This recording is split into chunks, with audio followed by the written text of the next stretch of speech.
Billionaire pretends to be a poor security guard to find love in his father's company.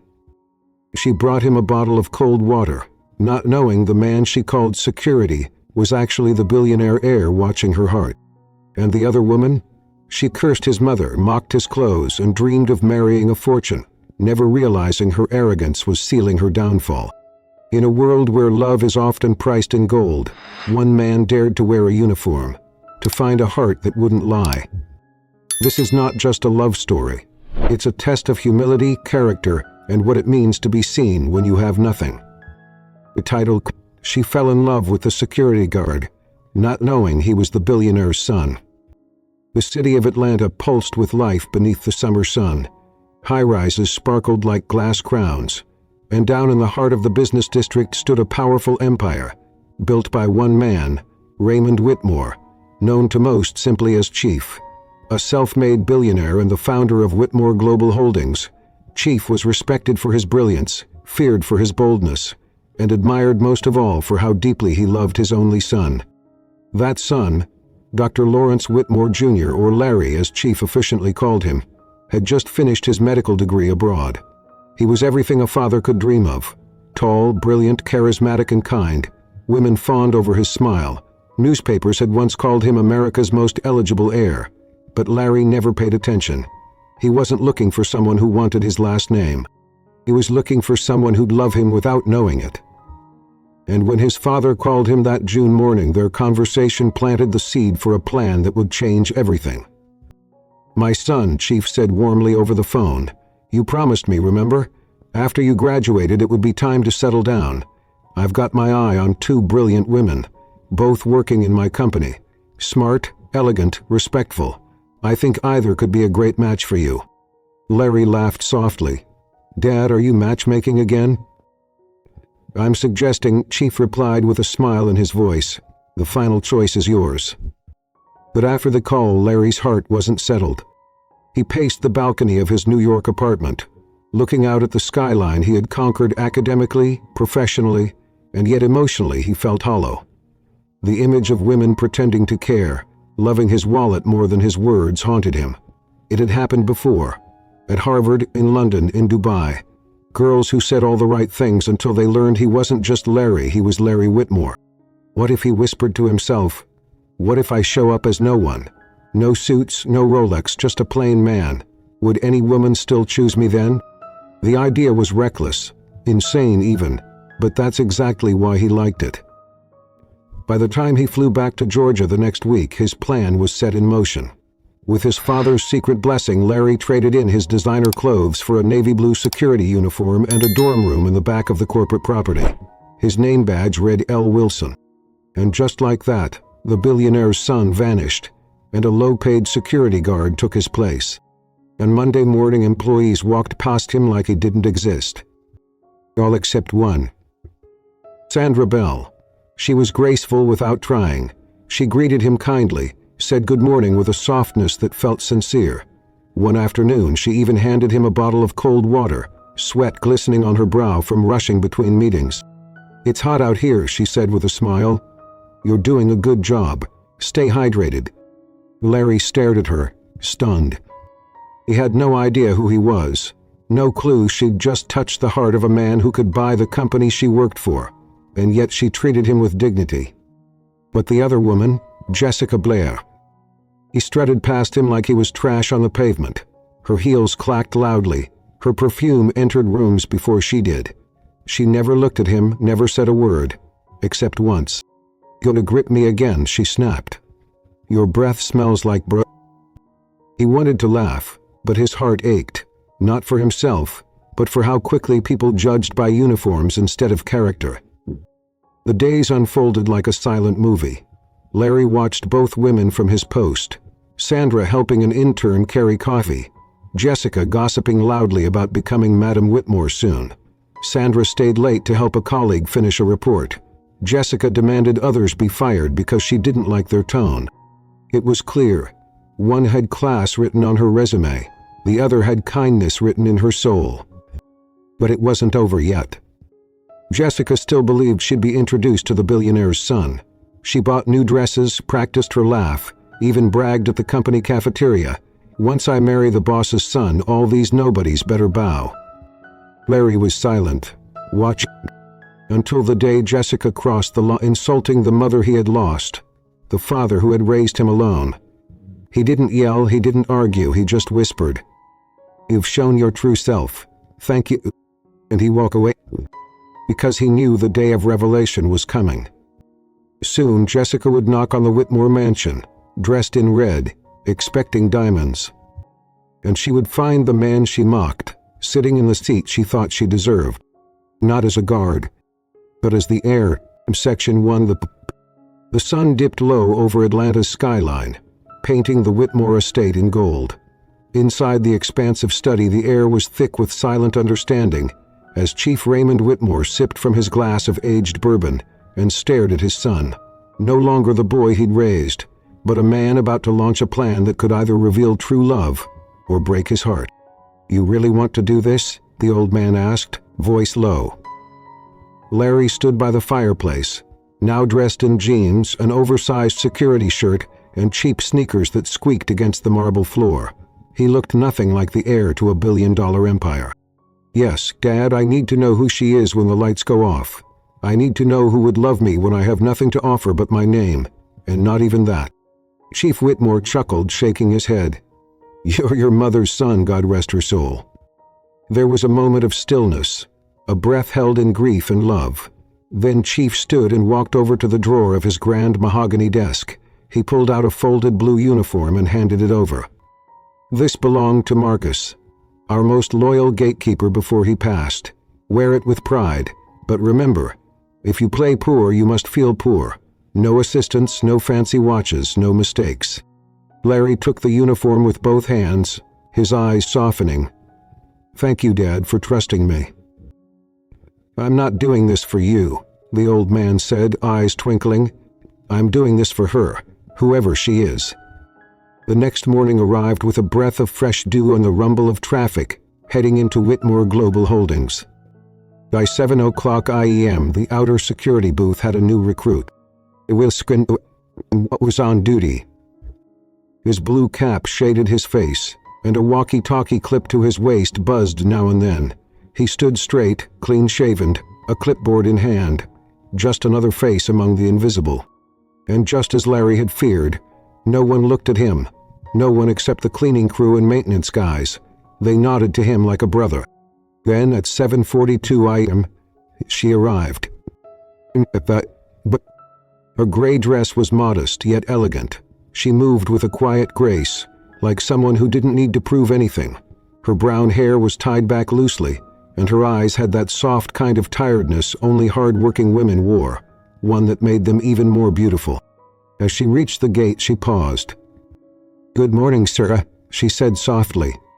Larry blinked. "Good morning, ma'am." She smiled, the kind of smile that didn't look down at people. It lifted them up. Then she walked inside, not knowing that she'd just greeted the man who could buy the building she worked in with a single swipe. Larry stood still for a second longer, then whispered, "You noticed me." An hour later, the woman in red arrived.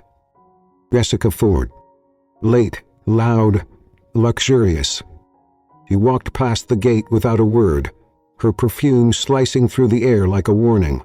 Her heels clicked like gunshots, and her eyes never moved toward Larry. He didn't see him. Or worse, she saw him and decided he wasn't worth the energy.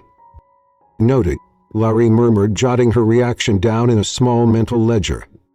Inside the building, Jessica greeted everyone who wore a title and ignored those who didn't. By noon, she had already begun bragging to her colleagues in the break room. "Once Chief Whitmore's son returns and sees me, it's over for all you basic girls. I'm not just wife material, I'm investment material."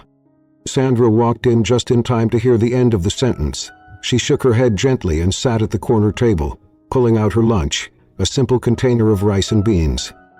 "Here's a note. Sandra, dear, still bringing leftovers from home? Wow, some of us are preparing to dine with CEOs." Sandra didn't look up. "Good for you, Jessica." "Oh, it is," Jessica purred. Across the hallway, Larry passed by slowly, pushing a mop bucket. He had traded the guard post for janitor duty today to better observe the flow inside the office. He watched Sandra eat in peace, unaffected by the noise around her. Her presence was like soft music in a world filled with shouting. 3 days into the plan, Larry had already learned more than he bargained for. Jessica had been flirting shamelessly with Mr. Raymond, the interim company liaison his father had appointed to help keep the secret. He'd begun calling himself the future Mrs. Whitmore, even though she hadn't met Larry. Every time she passed Sandra, she would make snide comments, sometimes loud enough for the entire office to hear. "You really think the chief's son will fall for humility and hand-me-down dresses? Please. Men like curves, confidence, and women who know how to spend money, not save it." But it was Sandra who brought Larry a cold bottle of water on Friday afternoon. "You've been standing out here all day," she said softly. "It's hot here." Larry took the bottle slowly, eyes lingering on hers. "Thank you, that's very kind."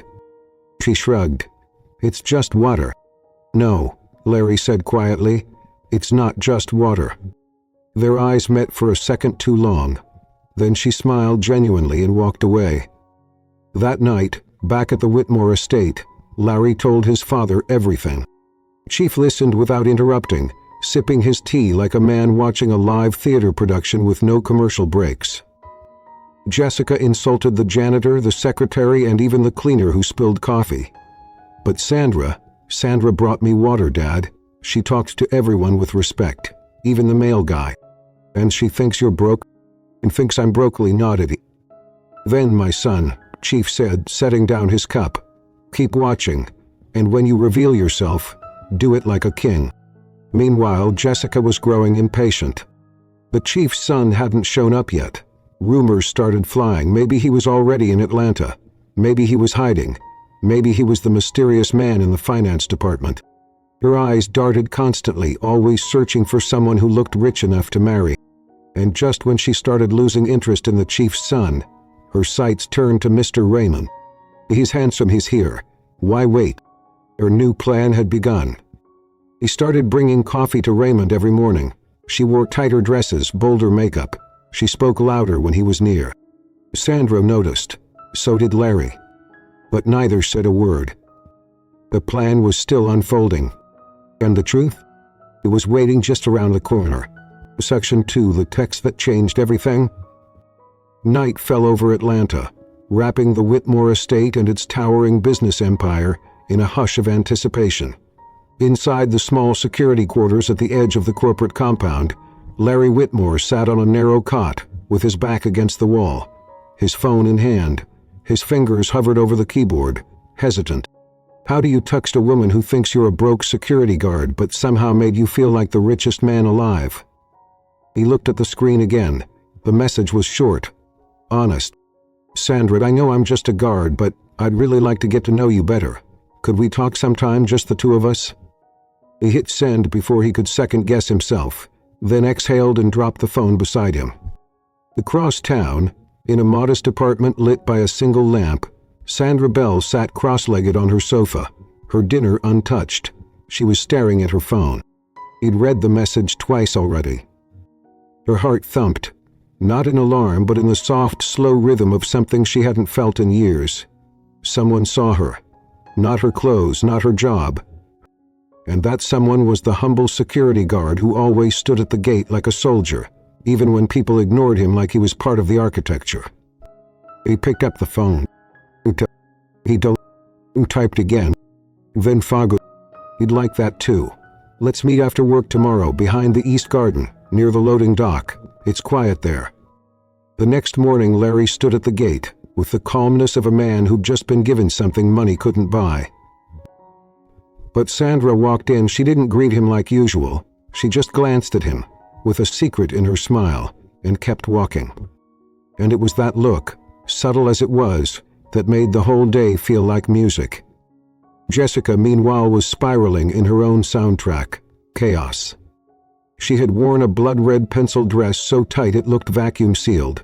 Her heels stabbed the marble floors like accusations. Her mind obsessed with one thing. Where was Chief Whitmore's son, and why hadn't he shown up yet? To her, the entire building was a stage, and she was the only star. Everyone else was background noise, especially Sandra. So when she caught Sandra smiling quietly at her desk during lunchtime, it grated her nerves. "What's with the little grin?" Jessica sneered as she passed. "Just having a good day," Sandra replied, barely looking up. Jessica's eyes narrowed. "You don't get too comfortable. Good days don't last forever." Via christened peon. The office lights dimmed. Employees poured out into the parking lot like a retreating tide. Inside a dimly lit corner of the East Garden, Larry waited. His hands were in his pockets, his cap pulled low, his heart racing. And then Sandra stepped around the hedge holding her tote bag, her eyes warm and uncertain all at once. "Hey," she said gently. "Hey," he replied, "thanks for meeting me." They stood there for a moment, awkward but tender, like teenagers again. "So," Sandra said, brushing hair from her face, "you wanted to talk?" Larry nodded. I've noticed you, and not in a weird way. I mean, you're kind, you treat people like they matter, and you smiled at me. No one ever does." Sandra laughed softly. That's a pretty low bar for compliments." "Maybe," Larry said, "but it mattered to me." She looked at him now, really looked, and for the first time saw the sincerity that made her chest tighten just a bit. "I like you," Larry said, voice almost a whisper. "I know I'm not much, but if you'd give me a chance, I'd like to see where this could go." Sandra's breath caught, and for a few seconds she said nothing. Then slowly she nodded. "I've been waiting for you to say that," she replied. "I thought maybe you were just shy, or already taken." "No," Larry smiled, "just cautious." "Well, me too." They sat together on the stone bench under the hibiscus bush for nearly an hour, talking about everything but their jobs. She told him how her mother raised her alone, how she still sends money home. He told her, carefully edited, that he grew up in a strict household where expectations were heavier than gold. He didn't lie, but he didn't tell the whole truth either. Sandra smiled. "Do we tell people about this?" "Let's keep it between us," Larry said gently. "At least for now. You know how people talk." "Especially Jessica." She nodded. They laughed, together, not like co-workers, not like a guard and an executive assistant, like two people who had just discovered something sacred. But they weren't alone. Unbeknownst to them, a shadow had followed Sandra that evening, one with sharp heels and a sharper tongue. Jessica had paid the janitor's niece, a cleaner named Mimi, to watch Sandra closely. She wanted dirt, and tonight she'd found it. Mimi snapped a photo. "Too figures. Too close. Too happy." He sent it straight to Jessica's phone. Back in her apartment, Jessica screamed, threw her wine glass against the wall, the pieces scattered like her pride. She thought with saying the God that nobody, while I'm still waiting for the billionaire son? He paced the room like a woman on fire. "This witch is going to ruin everything. I need to expose her, humiliate her, and when the real son shows up, I'll make sure he never even looks in her direction." But what Jessica didn't know was that the guard Sandra had just fallen for was already the heir. And his patience was running out. The next few days turned into a secret symphony. Quick smiles exchanged by the time clock, a shared sandwich behind the stairwell, a handwritten note slipped into a locker, "Thinking of you today." But Larry was flying high. For once in his life he wasn't being pursued for his net worth, his last name, or his future. He was simply loved. And that terrified him. "What if she finds out who I am?" he asked his father one evening. "Then let her find out," Chief Whitmore replied. "But let her find out on your terms, in your time." "And Jessica?" The chief laughed. "Oh, Jessica will find out too, but she'll learn something far more painful than the truth. She'll learn that some men are not fools, even when they dress like one." Then, it happened. The text. It came at 3:17 p.m. on a Tuesday afternoon. Jessica stormed into the HR department, her phone in hand. She waved it like a flag of war. "I have proof that your precious Sandra is breaking company policy. She's dating the security guy. I have photos, I have witnesses. I want her fired today." The room went silent. Sandra, who had been standing near the file cabinet, turned slowly. Their eyes met. Jessica smiled, victorious. But Sandra didn't flinch. She pulled out her phone. Dialed with the call on speaker. "Good afternoon, sir," she said calmly. Chief Whitmore's voice came through. "Sandra, how are you?" "I'm fine, sir. I just wanted to respectfully inform you I'm in love with someone. His name is Larry. He's..."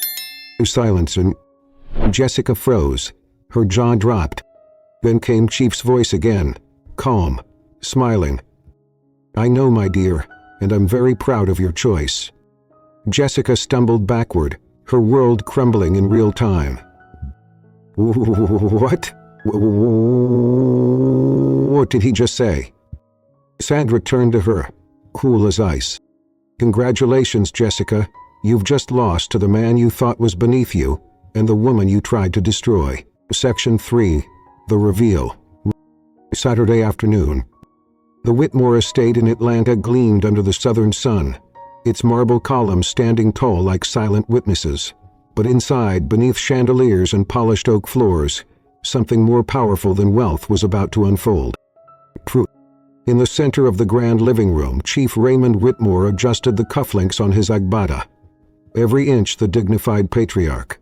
Across from him stood his son, not as a janitor, not as a security man, but as the heir he was born to be.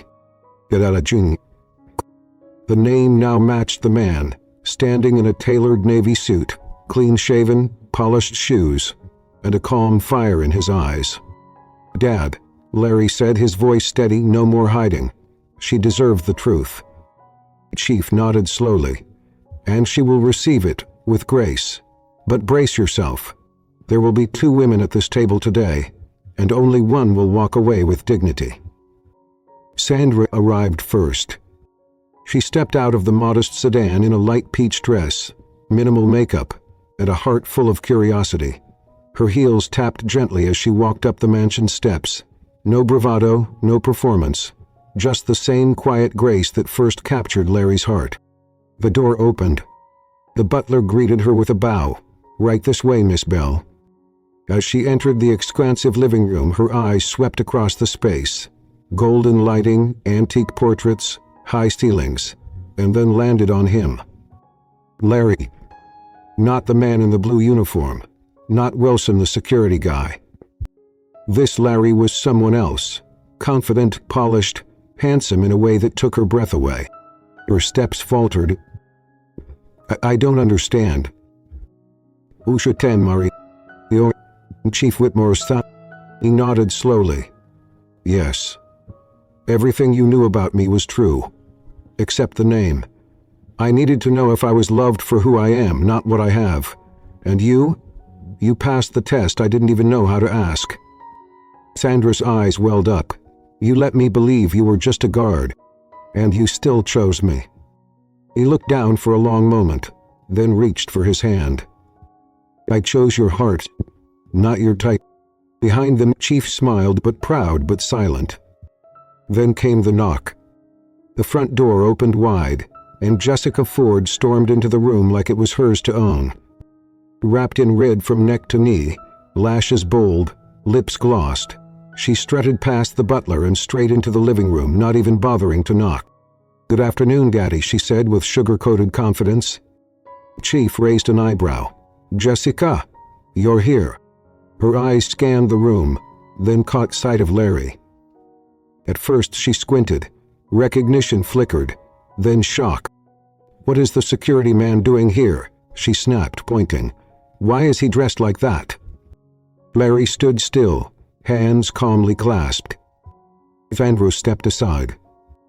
"He's not the security man anymore," she said quietly. "He never was." Jessica's mouth parted. "What are you talking about?" Chief finally spoke. "Jessica, meet my son, Dr. Lawrence Whitmore Jr. Schedule." Silence. Jessica stumbled back a step. No, that's not possible. This man, he's the one who insulted me at the gate." "No," Larry corrected. I let you reveal who you... You lied to me, she hissed.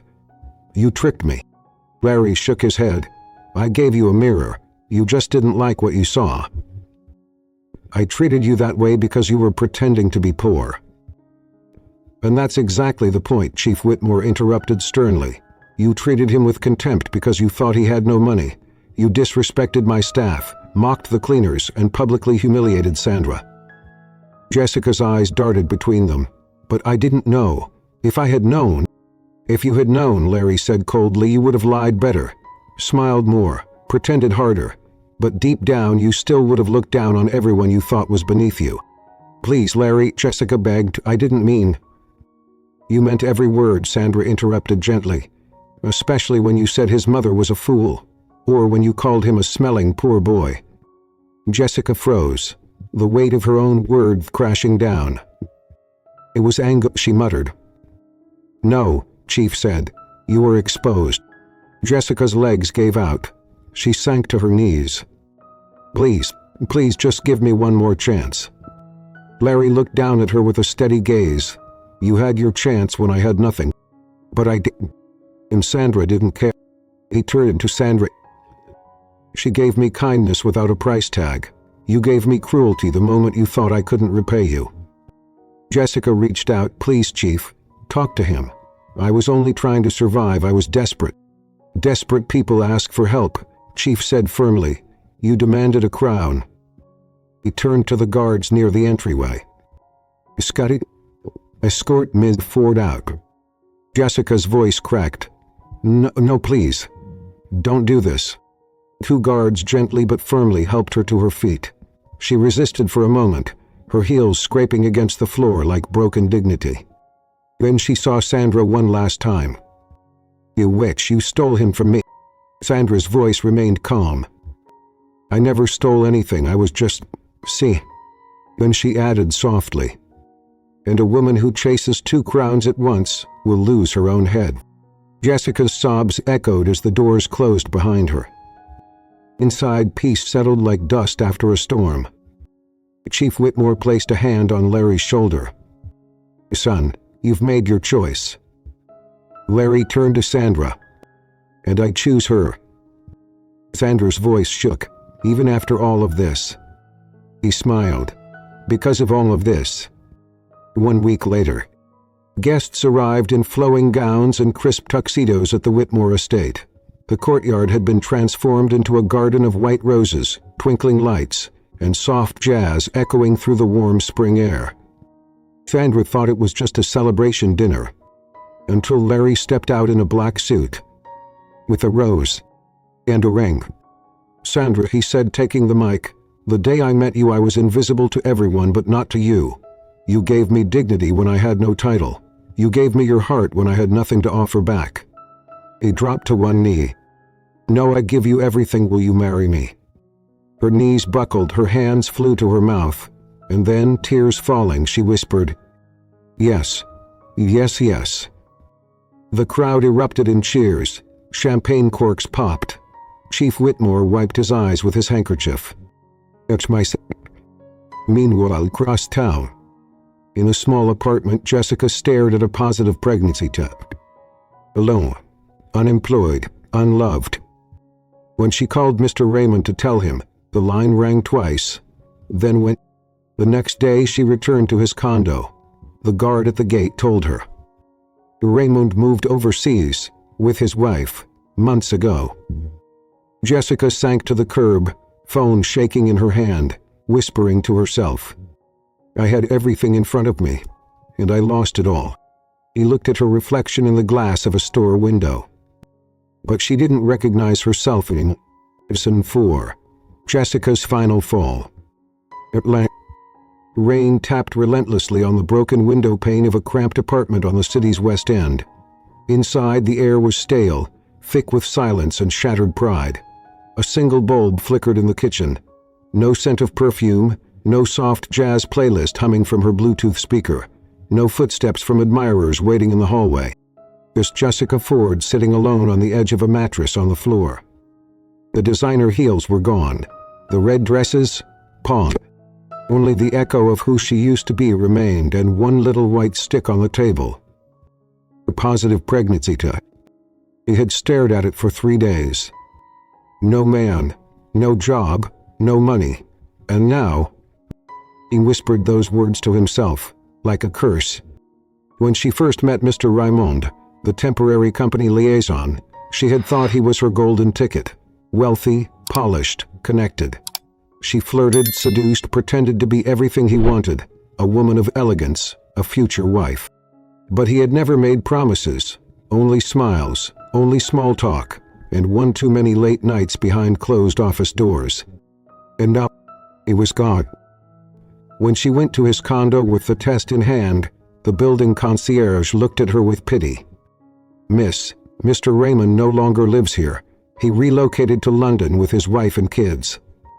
That night, Jessica stood in the parking lot for over an hour, phone in hand, calling. Voicemail again. Umut, it's Jessica. I need to talk to you. Please, it's important. Click. Nothing. The next morning she walked through downtown in the same worn-out trench coat she had once mocked Sandra for wearing. People passed her without a glance. He stopped outside Whitmore Global Holdings. She stood across the street, staring at the glass tower where her entire downfall began, where she had laughed, bragged, humiliated others, all while dreaming of being Mrs. Whitmore. Inside those walls, Sandra Bell now wore her crown with quiet strength, managing one of the company's largest divisions, respected, admired, loved. And Jessica? Pregnant for Munduko. Later that week, Jessica sat in the waiting room of a local clinic. The nurse called her name, but she didn't move. Her hand trembled, her eyes were hollow. He wasn't afraid of being a mother. He was terrified of being alone with no love left to offer. He left before seeing the dot. A week later the phone rang. A familiar voice came through. Chief Raymond Whitmore. Jessica. Her body went cold. Sir, I didn't think you'd ever call me again. I heard you've been through a lot. It's all lies, she started quickly. Raymond lied to me, Larry tricked me, Sandra. Enough, Chief said gently but firmly. This isn't about blame anymore. I asked you here because I believe every human deserves a chance to be heard, even at their lowest. Jessica's lip trembled. Are you offering me a job? There was a pause. No, Chief replied. I'm offering you a moment of truth. That Saturday, Jessica returned to the mansion. But this time she didn't wear red. She wore black slacks, a gray blouse, and flat shoes. Her belly was beginning to show now, a soft curve beneath her coat. She walked slowly, cautiously, like someone approaching the scene of their own crime. Inside the living room, Chief Whitmore waited. Sandra sat beside him. Jessica froze. She didn't expect it. Good afternoon, she said quietly. Come, sit, Chief said, motioning to the couch. Jessica lowered herself slowly, hands clasped in her lap. Jessica, Chief began. We know you're pregnant. We also know who the father is. I didn't plan for this, she said quickly. I was confused, desperate. I thought if I could just get close enough, I could secure your future through someone else's name, Sandra finished calmly. Jessica blinked, tears threatening to rise. I've lost everything. No, Chief said. You've lost what was never truly yours. He leaned forward. But that child is yours, and what you do now will define what kind of woman you choose to become. I don't want to be like my mother, Jessica whispered. The room fell still. Sandra tilted her head. What do you mean? Jessica looked up, her eyes finally raw. My mother got pregnant when she was still married to another man. The shame broke our family. People called her names, spat on her in church, and she raised me to fight, to take, to never depend on love, only position. He wiped her eyes. Became everything I said I'd never be. I lied, I chased power. I destroyed people on my way up, and now I'm down here. I don't even know who I am. Sandra was silent for a moment. Then slowly she stood and walked over. He didn't say a word. He just sat beside Jessica and took her hand. Jessica sobbed, shoulders shaking. I hated you. Sandra nodded. I know, but I didn't hate you back. I just hoped you'd remember who you really were. Chief Whitmore stood. Jessica, you will not work here again. That door is closed. But another door might be open, if you're ready to walk through it. Jessica looked up. What do you mean? There's a small women's shelter in Savannah. They help women rebuild their lives. Education, counseling, housing. It's quiet, hard, but honest work. I'm offering a beginning. 3 months later. The breeze off the Savannah coast was warm and soft. Jessica stood beneath a wooden porch, looking out at the horizon. Her belly was round now. She wore a cotton dress, hair in a braid. No makeup, no lies, just a woman reborn. She taught free literacy classes to young women on Tuesdays. She served breakfast at the shelter every morning. She apologized to her mother, and in the evenings she wrote letters to her unborn child. Letters full of truth, not pride, not fantasy, just lessons earned the hard way. And once a week she received a letter back. Simple notes, encouraging, non-judgmental. Sometimes the fall is where we finally touch grace. You're not too far gone. Keep going. Jessica folded that one and placed it in a shoebox, next to a tiny pair of baby socks. Session 5. Sandra's first test as a Whitmore. 6 weeks after the wedding. The name Sandra Whitmore was now printed on embossed letterhead, etched in gold on the company's internal portal, and whispered reverently across Whitmore Global Holdings.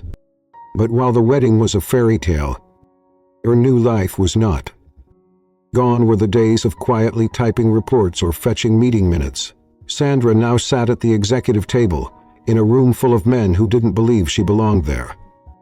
Is she married into the seat, they muttered. Let's see how long she lasts. Larry, of course, believed in her. Chief Whitmore had trained her privately for weeks. But belief doesn't stop betrayal. And betrayal was already brewing inside the boardroom. Monday morning, Whitmore Tower, 18th floor.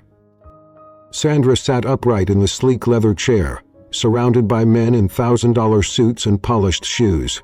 She wore a tailored navy pantsuit, pearl earrings, and a stillness that was quickly becoming her signature. On the table before her, a file marked confidential. She opened it. Her blood went cold. Inside were invoices, expense reports, wire transfers, and buried among the pages, evidence of embezzlement. Not petty theft. Millions is appropriated from charitable foundation funds, the same foundation she and Larry had launched under her name to support women's education in Africa. Sandra's lips pressed together, her fingers clenched the pages. And then, she saw it. The signature, Samuel Grayson, the CFO of International Operations, Rusted Executive, and Larry's godfather. That even it hoot. Sandra sat in the library of the Whitmore estate, the fire crackling beside her. Larry walked in, loosening his tie. You're quiet tonight.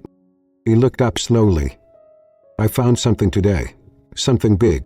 Larry's smile faded. What is it? Fraud, niece?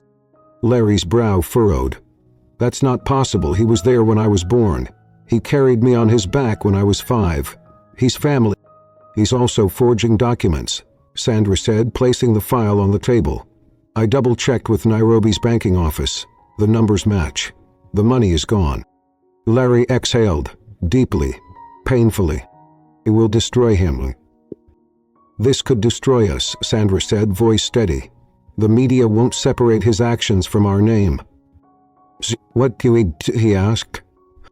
Sandra looked at the fire, her reflection flickering in the glass.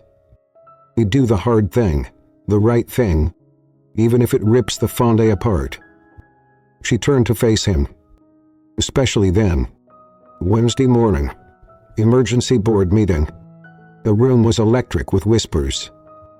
Chief Whitmore stood at the head of the table, stoic. Larry sat beside him, and Sandra, confident, unshaken, held the thick dossier in her hands. He stood. "Gentlemen, before we begin, I need to bring to your attention a matter of grave concern." The whisperer stopped. She opened the dossier. "Over the past 6 months, an internal audit of our Nairobi branch has uncovered misappropriated funds totaling $4.7 million. The money was siphoned from our Women's Education Initiative, an arm of the company that bears my name." Gasps. Eyes widen. Sandra continued. "Tracing the digital trail, our team confirmed forged approvals, fake shell suppliers, and falsified expense logs." "Who's responsible?" someone asked. Sandra turned a page. "The evidence points to Samuel Grayson, our CFO of International Operations." A stunned silence. Larry didn't look away. But Chief Whitmore closed his eyes, a long sigh escaping his lips. "He was like a brother to me," he murmured. Samuel Grayson, seated at the far end of the table, rose slowly, his face pale, his voice trembling. "This is a witch hunt. You can't—" "Sandra, I changed your diapers. You're my goddaughter by merit." Sandra didn't flinch. "And I trusted you, and makes this even worse." He opened the final page. "We contacted the Financial Crimes Unit this morning. They're launching a full investigation." "You went to the authorities without consulting me?" Chief Whitmore asked, voice rising. Sandra turned to him, eyes steady. "Because I knew you wouldn't. But sir, this is my name too now. My reputation, my foundation, and those girls in Nairobi, they trusted us. I will not let them be the price for our silence." The board sat in stunned silence. Then Larry slowly stood. "I support my wife's decision. She's doing what I wasn't brave enough to do." "Uncle Sam, I'm sorry." Grayson's face fell. Security was called. He didn't resist. As he was escorted out, he looked at Sandra. "You'll regret this. You think this company will let you lead after this mess?" Sandra stood taller. "No, I don't think it. I know it." That night, as the news broke, Whitmore CFO cut in multi-million-dollar scam. New executive daughter-in-law exposes fraud. Sandra's phone buzzed non-stop. Some called her reckless. Some called her brave. But one message stood out. A private number. He opened it. It was a video clip from Jessica. In it, a soft voice said, "Sandra, Futudont, I saw the news. I don't know how you do it, but you've become the kind of—" Sandra smiled faintly, then looked at the framed photo of her and Larry on the fireplace mantel. "This is only the beginning," she whispered. Mission 6. Enemies in high places. 2 months later, Whitmore Global Headquarters, Atlanta. The Whitmore brand had survived the storm. After Sandra exposed CFO Samuel Grayson's embezzlement scandal, the world didn't collapse. It listened. Media outlets praised her integrity. Stockholders voted her into a permanent executive role. Young women across the continent saw her as a symbol of modern grace and moral power. But not everyone celebrated her rise. Because every time a woman like Sandra takes her seat at the table, someone else loses control of the room. And in dark corners of the corporate world, resentment brews quietly. Monday morning boardroom. Sandra walked in wearing a charcoal gray dress, her heels confident but quiet. The atmosphere felt heavier than usual, too quiet, too stiff. She noticed Mr. Caldwell, head of global strategy. A man who'd once praised her to her face but rolled his eyes behind her back, lean in to whisper something to the woman next to him. Their chuckles were low and bitter. Knew something was off. And then she saw it. An envelope. Rasu got her place on the table. No name, just stamped in red. Lawrence Whitmore. Sandra's hand trembled slightly as she picked it up. She looked to Larry at the far end of the room. He was deep in discussion with the legal team and hadn't noticed. She opened it. Inside, typed in plain black letters. Your husband was admitted to a private psychiatric facility in Geneva for a breakdown. What else is he hiding from you? Attached was a scanned intake form, stamped and signed by a Swiss psychiatrist. Sandra's vision blurred for a moment. That evening, in the Whitmore library, she waited. Larry came home late, briefcase in hand, tie half loosened, stress in his eyes. She didn't greet him with a kiss. Not this time. Just a whisper. "Again, July 17. You never told me." He froze mid-step. His expression shifted. Guilt, fear, heartbreak, all fighting for space on his face. "Sandra, I wanted to tell you, I was going to. I just didn't know how." He wasn't. He sat down slowly, his eyes avoiding hers. "While my mother died, I spiraled. I had panic attacks so severe I couldn't breathe. Couldn't eat, I was hallucinating from sleep deprivation. So you went to a clinic." Dad arranged it quietly. He didn't want the press to smell blood. He swallowed. "I stayed for 2 months. What he did for a living made his heart think he might be cutting through the rooftop. "Because I didn't want you to see me as broken," he whispered. Sandra sat across from him, her face unreadable. "You think I loved you for your perfection? Larry, I loved you when you were sweeping the floor. You think a clinic stay would change that?" He looked up. "Then why do you look like you don't believe me?" He held up the envelope. "Because someone sent this anonymously, which means someone is trying to use your past against us, against me." Larry's face hardened. "About Jenny? Besides your father and a few doctors?" Sandra asked. They exchanged a look. "Mr. Codwell. Tuesday protected lunch with Chief Whitmore." Sandra and Chief Raymond sat beneath the garden pergola, surrounded by jasmine and hydrangeas. He poured her tea quietly. "They're playing a long game, Sandra," he said. "They want to break me from the inside out." "No, they want to break Larry. They think you're just a wall in the way, but they forget you're stone." Sandra looked down at his teacup. "They're going to paint him as unscathed. You'll need to get ahead of it. Beat them with the truth." "You're saying we go public?" If's face was calm, but his eyes burned. "No, he needs to go public. A Friday to But Larry stepped up to the podium in a black suit. Sandra stood beside him, hand on his back. Journalists filled the room. Microphones. Lights. He took a breath. 3 years ago, I suffered a severe mental health crisis.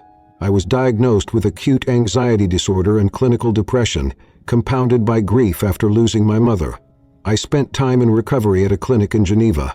I did not share this publicly, not out of shame, but out of privacy." He looked up.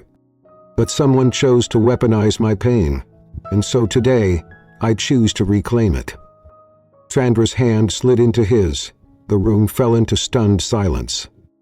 "I am not ashamed of my healing, and I stand with anyone who's ever needed help, especially men who've been told they're weak for asking." One reporter asked, "Mr. Whitmore, do you believe this affects your ability to lead?" Larry didn't answer. Sandra did. "No. In fact, it proves exactly why he's the right kind of leader, because strength isn't pretending nothing breaks you. It's being brave enough to rebuild." A hush fell over the room. Then, Back at the office, Caldwell watched the press feed. His smirk disappeared. He picked up his phone. Plan B. Even Sandra's office. Sandra sat at her desk, reviewing charity proposals, when an email popped up. Subject Kikadu Ugudmususkuts. The attachment was a document labeled Project Oasis. She opened it. Inside, a list of secret transactions linked to Chief Whitmore himself. Millions, hidden, over 2 decades. Her throat tightened. Her hands shook.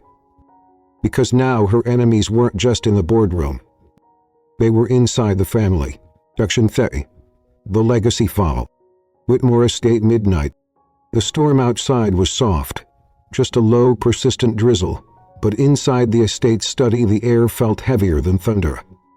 Sandra Whitmore sat alone beneath a stained glass lamp, the glow casting soft colors across her face. On the mahogany desk in front of her was a manila folder marked Only. The Project Oasis, confident. Inside, a collection of bank slips, offshore wire transfers, and internal communications. spanning nearly 20 years. Hidden funds, undisclosed trusts, money funneled quietly through companies in the Cayman Islands. The signature on the documents? The Chief Raymond Whitmore. Her father-in-law, her mentor, the man who had lifted her, protected her, taught her the rules, and then told her when to break them with dignity. What is this, Chief? Is this the real foundation Whitmore Global was built on? Her chest rose and fell with tension. She hadn't told Larry, not yet, because if she did, she'd risk shattering everything. The next morning, Larry's home office. Sandra stood in the doorway, folder in hand. Larry was typing up a report, sipping coffee. He looked up, saw her expression, and froze. He didn't speak, just walked to his desk and laid the folder down. He opened. His eyes scanned the first page, then the second, then stopped cold on the wire transfer. No, this can't be real. Sandra nodded quietly. It's him. Larry stared blankly at the documents. This was during the same time Dad launched the Africa outreach. This money was supposed to be donations, endowments, building schools. Sandra sat across from him. It was real, the schools happened, but the extra funds, some of them were rerouted. Would he do that? Larry whispered. He already had everything. Sandra answered quietly. Because power doesn't seduce the poor, it seduces the rich. Later that day, the garden. Larry confronted his father. Chief Whitmore stood under a stone archway, trimming bonsai trees. He didn't look up when Larry arrived. I assume she showed you. Larry's jaw tightened. How long have you been lying to me? The chief paused, clippers in hand. Son, there are two kinds of legacies in this world. The kind that builds people, and the kind that protects them. I've built both.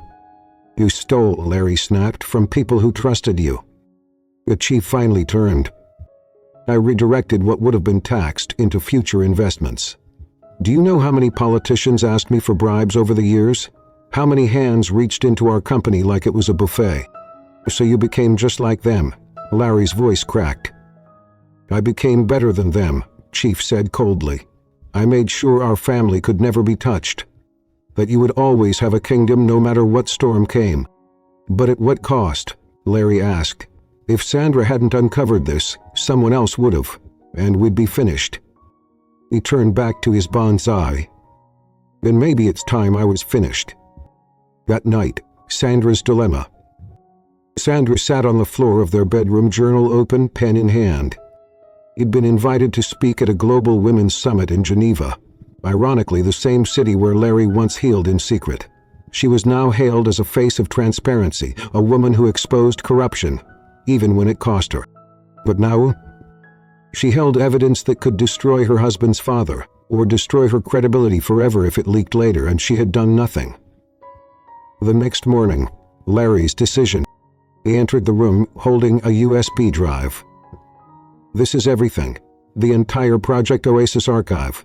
If you want to turn it in, I won't stop you. Sandra's eyes widened. You're leaving this up to me? Yes, Larry said, because I can't see him as a criminal. But you'll see the truth for what it is. I trust you. Sandra stared at the drive. If we release this, the company could lose millions in penalties. Your father will be tried, publicly humiliated, everything he built, reduced to ashes. And if we don't? Larry asked. We were no better than the people we exposed. Geneva. Sandra stood at the podium in a silk suit, camera flashes all around her. When I was younger, I believed leadership meant standing at the front. Now I know, leadership sometimes means standing alone. The crowd hushed. Today, I make a choice I never imagined, one that could cost me everything. She reached into her folder. This morning I submitted documents to the International Finance Bureau, evidence of financial misconduct inside my own family's corporation, not because I want revenge, but because justice should never depend on bloodlines. A wave of gasps. Even when it hurts, truth builds a better future than silence ever could. As she stepped down, applause broke out, not the kind of clapping meant for show. It was the sound of respect earned in fire. Back in Atlanta, 1 week later, Chief Whitmore was arrested quietly, with no press at the estate. He did not resist. In fact, he shook the arm. Larry watched from the window, his expression unreadable. "He said to tell you he's proud," Sandra whispered. "Proud of what?" Larry asked softly. "That you didn't turn away." 3 months later, final boardroom scene. Sandra walked into the Whitmore executive boardroom, this time with the full board standing in applause. She had been officially named co-chair of the Whitmore Global Trust, the same seat her father-in-law once held. But unlike him, she earned it not by legacy, but by conviction. And when she sat down, she didn't straighten her posture to look powerful. She exhaled, because she knew he'd carried the weight of a king and refused to let the crown corrupt. Session 8. 6 months later, a quiet Saturday in Savannah. It was the first warm spring morning after a long winter. The sky above the Savannah Women's Shelter was clear, the garden alive with color. Inside, breakfast had just finished, and mothers were folding laundry while children played in the courtyard. And in the farthest room at the end of the hall, Jessica Ford held her son for the first time without shaking. His name was Eli. 5 pounds 6 ounces of second chances. She whispered into his tiny ear, "You're not a mistake, you're my beginning." For months, Jessica had disappeared from the headlines. After her downfall at Whitmore Global and the collapse of her brief secret affair with Mr. Raymond, she had vanished into the quiet arms of the shelter. She washed dishes. He volunteered in literacy programs. He prayed at night for the strength to rewrite his story, not for her score, but for the child growing inside her. And she never reached out to Sandra, not once, until now. At Whitmore Global headquarters, Sandra Whitmore was in the middle of a meeting about post-crisis brand rebuilding when her assistant whispered, "Ma'am, there's a woman downstairs. She says her name is Jessica Ford." Sandra paused. The room went still. Did she say what she wanted? No, only that she has something to give you, and she brought a baby. A long silence. Sandra stood up, closed her folder, and said quietly, "Reschedule the rest of my day." 15 minutes later, Sandra's private office. Jessica sat in the corner, holding baby Eli in her arms. Her face was different now, softer. The sharp arrogance was gone, replaced by something grounded, something humbled. He stood as Sandra entered. "Suzanne, Jessica," Sandra said, carefully calm. "You look Life'll do that," Jessica said with a half-smile, "especially when it kicks you hard enough." Sandra walked over and sat across from her. The silence between them was not hostile. It was fragile, the kind of silence only two women who've seen each other at their worst can sit in. "I came here because I need to say thank you." Jessica looked down at Eli. "For not humiliating me more than I humiliated myself, for not leaking the office footage, for not turning people against me when you had every reason." Sandra's voice softened. "I didn't do it for you. I did it for me, and for him." Jessica nodded. "I know, but still. If I could be." "So, what now?" Sandra asked. Jessica took a shaky breath. "Or a job. Or favors. Or favor." Sandra's gaze drifted to the sleeping baby, his fingers curled into tiny fists. "He is beautiful. He deserves better than me," Jessica whispered. "I'm trying, I swear, but the shelter can only do so much. I don't want him to grow up thinking life is just survival." She looked Sandra in the eye.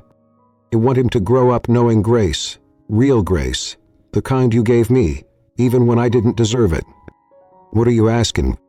Jessica's voice cracked. "A scholarship, for his future, through the Whitmore Women and Children's Fund. I don't want my name on it. I don't want credit. I just want to plant something better for him." Sandra sat back, processing the words. This was not manipulation. It was 3 days later, Whitmore Foundation conference room. Sandra stood before her board of directors. "Today I want to approve a new scholarship under the Women and Children's Initiative. It's called the Second Light Grant, naming after A board member, eh? Someone who once stood in the dark, but chose to find her light.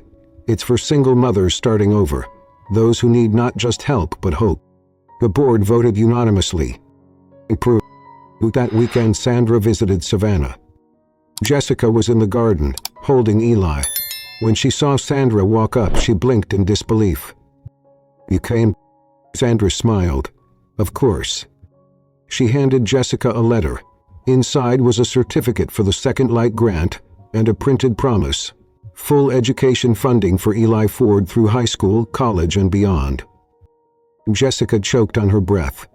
"You named it after me." Sandra shook her head. "No, I named it after the version of you who came back." Jessica cried, and this time she didn't hide it. Andrew stepped forward. "I forget. Jessica's knees buckled. "Why?" "Because you changed. Because women who rise don't just lift themselves, they lift others." Session 9, when the past knocks twice. Late autumn. The leaves outside the Whitmore estate had turned gold and rust. But as Sandra would soon learn, some doors from the past, some knocked twice. One Wednesday afternoon, Sandra's personal office. She was reviewing a grant proposal when her assistant knocked gently. "Mrs. Whitmore, there's someone here. He says he knows you from before." Sandra looked up. Before all this. "His name is..." The assistant checked the note. "Mason Reed. He says he's from your hometown in Alabama. Sandra's heart stopped. The name Haven Ridge was one she hadn't said aloud in over 20 years. Not since she left behind the girl who once lived in a trailer with holes in the floor. The girl who buried a mother and survived a father who disappeared. "Ma'am, he says if you don't see him, he'll go straight to the press with a story titled The Secret Life of Sandra Whitmore." 20 minutes later, Sandra's private conference room. He stepped into the room with a slow, deliberate breath. And there he was. Mason Reed. Same storm gray eyes, same crooked smile, only now thinner, older, and holding a folder like it contained a loaded gun. "Hey, Sandra." "No one calls me that here," she said coolly. "It's Mrs. Whitmore." "Right," he smirked. "Mrs. High and Mighty. Forgot all about Haven Ridge, didn't you?" Sandra sat across from him, calm on the outside. Inside, her stomach twisted. "What do you want, Mason?" "Closure and compensation." She narrowed her eyes. "For what?" He opened the folder. Inside, photos of her mother's old gravestone, their trailer, and something else. A torn, yellowed birth certificate. Sandra Lee Holloway. Not Whitmore, not even Bell, her real buried name. "Your audience thinks you were raised in boarding schools, groomed for greatness, but that's not what I remember." Sandra clenched her jaw. "And what exactly do you think you remember?" Mason leaned forward. "I remember a girl who ran away the night her father vanished, who said nothing when they found blood in his truck, who never told the cops she saw what happened." "It was 13, Sandra whispered. "And now you're a queen," Mason said, sitting back. "And I'm the fool still stuck in the past. But you see, Sandra, secrets have value, especially when they belong to someone on magazine covers." That nice Sandra's bane. He stared at her reflection. The last night in Haven Ridge. Her mother's bruises, the screams, the broken glass. The way her father had dragged Mason's uncle, her mother's brother, into the trailer and never walked back out. He never told a soul, never said she saw the truck leave. Never admitted she knew where her father buried the man. She buried it. All of it. Until now. The next day, confrontation with Larry. He told him everything. Every word. And for a long time, Larry just stood at the window. Sighed. "So all this time, your past, your name, your story, it was all built on a lie." "Not a lie," Sandra said softly. "Just a wound. One I never thought I'd need to reopen." Larry turned to her. "Well, that didn't you to me? Because I was afraid that once you saw the girl I used to be, you'd stop believing in the world." He walked over and knelt in front of her. I don't love you because you were perfect. I love you because you're real. But if this man tries to use your past to destroy your future, we fight back. Together. 3 days later, Sandra meets Mason again. He would eat up in public again. Sandra slid a document across the table. A one-time payment of $200,000. 0 cents. In exchange, you sign a full non-disclosure agreement and walk away. Forever. Mason looked amused. You think your money can silence ghosts? No, she said, but I think it can bury your greed. He glanced at her, then slowly picked up the pen. You always were a fighter, Sandra. No, she corrected. I'm a mother now. Of a child I didn't give birth to. A wife to a man I thought would run if he saw my cracks. And a woman who's done hiding. Mason songed. But just as she stood to leave, he added, You weren't the only one who saw what happened that night. Sandra stopped. What do you mean? I saw your father too. Afterward, in the woods, he gave me something to keep quiet. He reached into his pocket and handed her an old rusted key. To a safety deposit box in Haven Ridge. I never opened it. Thought maybe one day you should. The final scene, Haven Ridge Bank Vault. Sandra stood inside the dim vault room, key in hand. Inside the small box was a stack of letters, a photo of her mother, and one single page. If you're reading this, I'm sorry, I was a coward, Sandra. Tears streamed down her face, not for the crime, but for the silence that followed. It closed the box. I'm done hiding, all of it ends now. Subconscious acceptance, the grace at the end of the war. 6 months later, Whitmore Estate. The war was quiet now. No headline, no betrayals. No threat hid in manila envelope. Sandra Whitmore had made peace with the woman she once was, and the woman she had become. But she knew peace doesn't mean the world forgets. It means you remember, without fear. And today, as the morning sun poured through the estate's grand windows, she was preparing for the one speech that would close every chapter, before a new one could begin. The event, the 10-year Whitmore Global Foundation Gala. Location, Museum of Art. Guest list, 800 of the most powerful names in philanthropy, media, and legacy finance. But all eyes were on the donors. They were on Sandra Whitmore. She wasn't just co-chair anymore. She was the heart of it all. A woman who had weathered scandal, uncovered truth, saved the foundation from collapse, rebuilt a name, and somehow found compassion in places others would have planted revenge. Meanwhile, across the Makso town, a man released. At a quiet federal building, Chief Raymond Whitmore stepped out of a courtroom in a crisp gray suit. His prison sentence had been suspended due to Sandra's quiet legal intervention. Yes, he had committed fraud. Yes, he had misused funds in his early years. But his later transparency, foundation reforms, and Sandra's side testimony had changed the court's decision. As he stepped into the back of a waiting buck car, he turned to his driver. Take me to the gala. Back at the Gala Gafatsaon Gala. Larry adjusted Sandra's mic as she prepared to walk out. You sure about what you're going to say? Yes, Sandra replied. It's time I stop speaking like someone afraid to lose power. Larry smiled. And speak like the woman who redefined it. He kissed his cheek.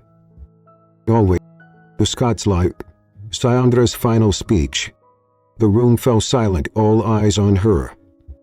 She stood at the glass podium beneath a towering floral arch of magnolias, jasmine, and white lilies. 10 years ago, this foundation began with a mission to educate girls across the globe. What we didn't know back then was that the people who needed to learn the most were us. Nods, camera shutters. I spent my life running from my past. From a town called Haven Ridge, from a name not even printed on your brochures. I was Sandra Holloway. I came from nowhere, and I was raised in a house where women whispered instead of spoke. The room shifted, faces leaned in. I married into a legacy that had secrets, and for a time I thought if I was just good enough, classy enough, educated enough, I could outrun all of it. A pause. A deep breath. But then I realized something. The most dangerous thing we can do is pretend we're perfect. The bravest thing we can do is become transparent before we are exposed. So tonight I say this. My family's legacy isn't money. It's accountability. It's a foundation built on truth. And that's a gift I want every woman and child we serve to inherit. The audience erupted in applause. Sandra paused. Before I leave this stage, there's someone I must welcome back. The doors opened. Chief Raymond Whitmore walked in. Not as a guest of honor, but as a man humbled by loss. Sandra stepped aside from the mic, walked toward him, and to the shock of many, embraced him. This, she whispered into his ear, is what grace looks like. He whispered back, "You became everything I hoped my son would marry, and more." They stood together on stage, past and future. No cameras dared to flash, because even reporters understood what reverence looked like. Later that evening, outside the gala hall, Sandra stood alone, her heels off, toes in the soft grass beside the fountain. Larry joined her. "You didn't just end a war tonight," he said, hands in his pockets. "You changed the rules of one." Sandra chuckled softly. "Toyota battles. We got a new life to build. Where do we start?" Larry held up a folder labeled The Whitmore Center Proposed Campus Site, Haven Ridge, Alabama. Sandra blinked. "That's home," Larry said, "where we build not just scholarships, but safe houses, medical clinics, entrepreneur programs, all under your name." Sandra held the folder with trembling hands. "We're going back." "Not to stay," he smiled. "To rewrite the end and cushion," the final reflection of Sandra Whitmore. There comes a time, after the battles, after the betrayal, after the spotlight fades, when a woman must sit with herself and ask, "Who did I become through it all?" For Sandra Whitmore, that answer didn't lie in her title, her wardrobe, or even the walls of the foundation that now bore her name. It lived in the silent early morning hours, when she rocked Eli to sleep while Jessica rested in the next room. It lived in Larry's hand, the way he held it without needing to lead. It lived in the eyes of young girls from Nigeria to Alabama, who whispered her name like a prayer. She did it, maybe I can too. Sandra's legacy was not her perfection, it was her evolution. She was once a girl with no name. They were married into a kingdom of secrets. Then the queen who burned it down with integrity and rebuilt it on grace. But most of all, she was the proof that survivors don't stay broken. Good heart can make hard choices. And forgiveness, when earned and given freely, becomes the most powerful form of justice. Final moments, the Whitmore garden bench. Sandra sat with Chief Raymond Whitmore, now gray-haired, slower in his steps but lighter in his heart.